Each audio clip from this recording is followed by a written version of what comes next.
Hey guys, it's Shamsa and welcome back to my little kitchen. Now say goodbye to tough and chewy kebabs because today I'm sharing with you my top tips on how to create melt in your mouth perfection. That's right, these kebabs melt in your mouth, they're juicy, they're tender and they're bursting with flavour.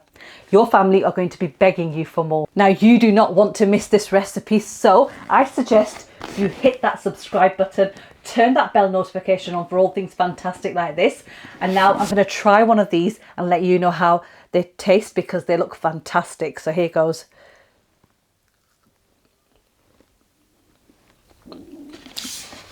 Just going to pop that down.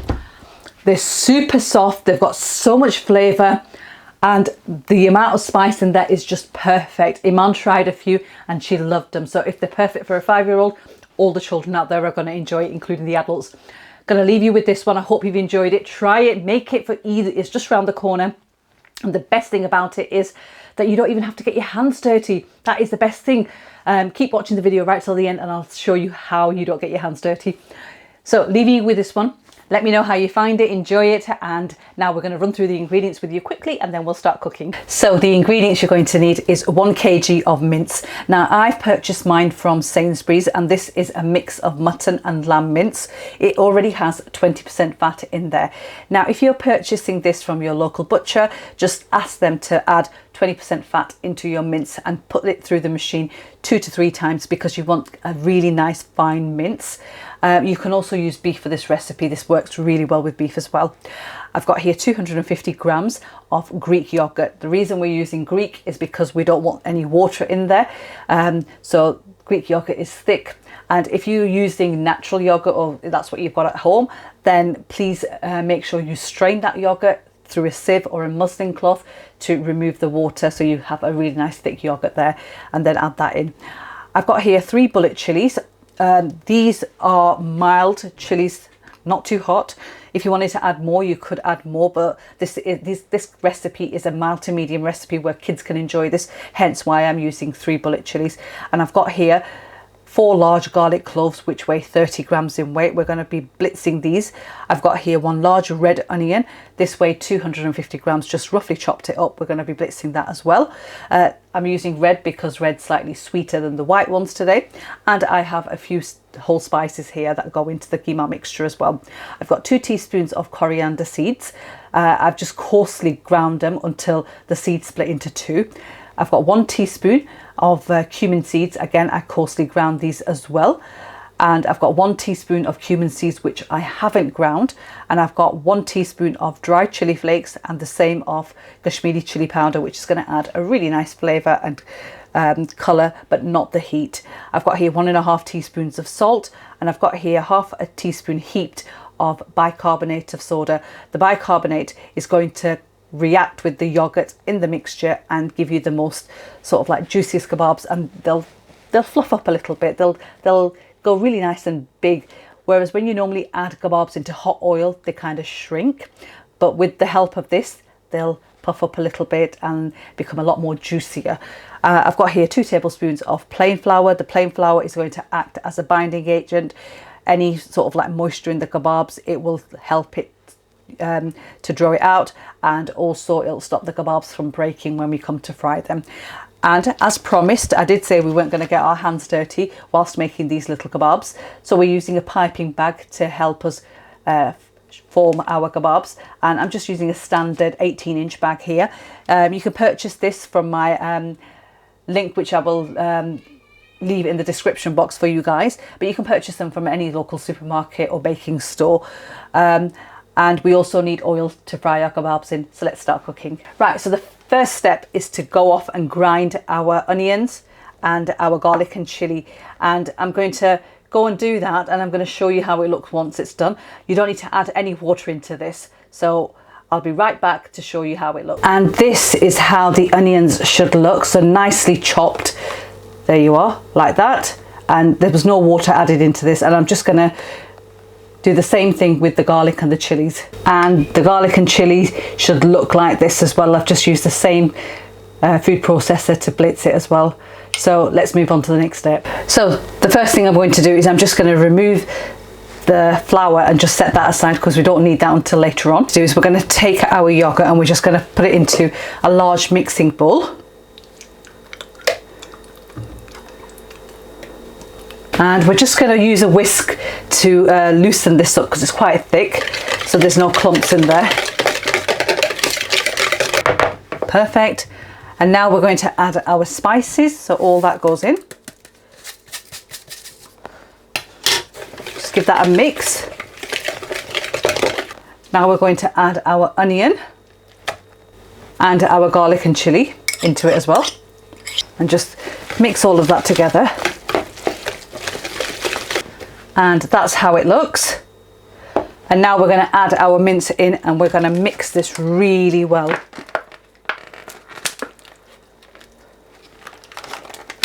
Just going to roll my sleeve up a little and we're going to mix this really well. So once you've thoroughly mixed this and you can feel that the mixture is really sticky, and this is how it should be. Like that, so it should just fall off. It's sticky, but it falls off your hand like that. And it also forms these little threads in there, the threads of meat and the fat, along with the rest of the spices and the mixture. And this is what we want. And then we're going to add our bicarbonate of soda into that and mix that through really well as well.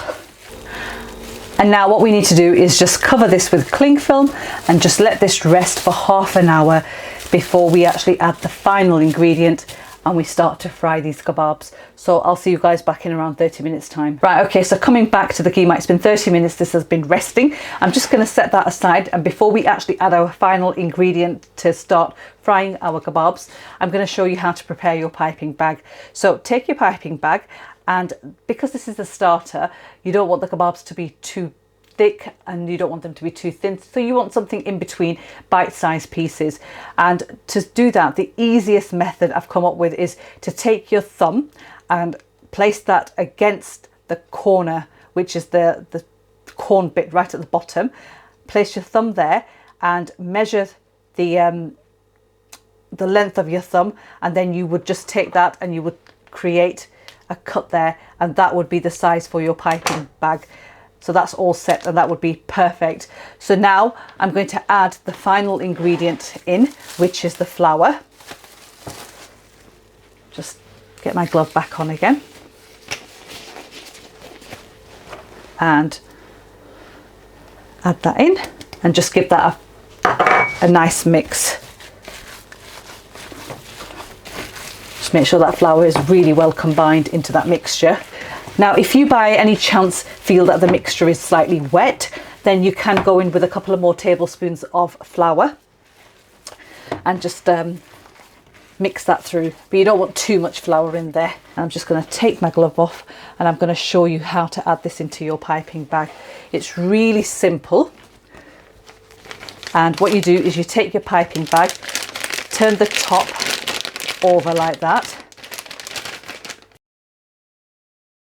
And then you take a spoon and you use this to add that in like that.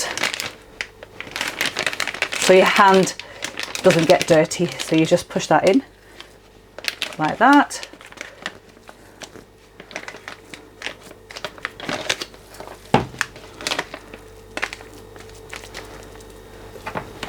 And then hold it like that and just shake it down until the mixture starts to go down, and then use the top like that, scrunch it up and just hold it like as if it's just a piping bag and you're piping cream out of it. And then what you want to do is you just want to bring it down like that and just have that ready and just set that aside. And I'm just going to move my camera over and we're going to add our oil in, and I'm going to show you how much you need, and then we're going to start frying these. Right, so I've got my pan on the hob. My heat setting is currently on a 7, which is a medium high heat setting for my hob.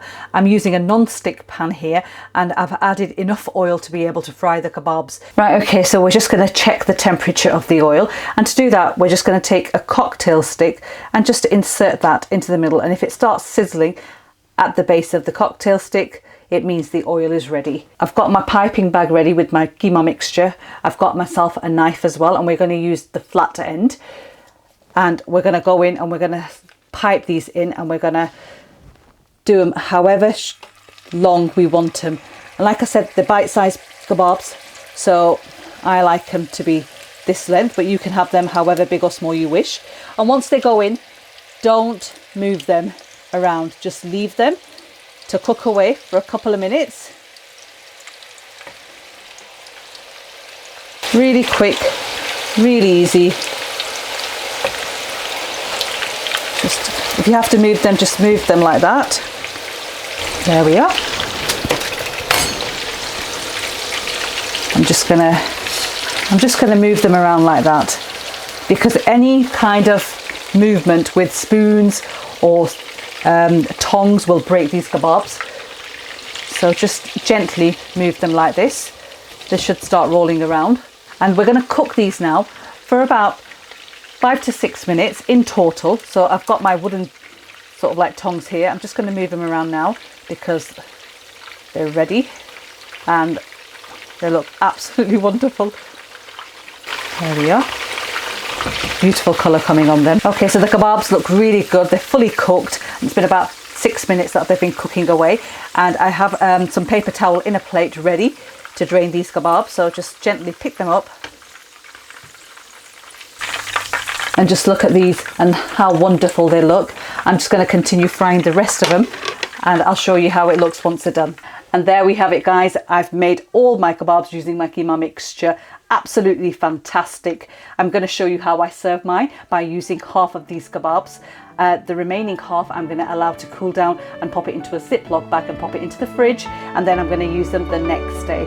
So let me go off and show you how I serve mine.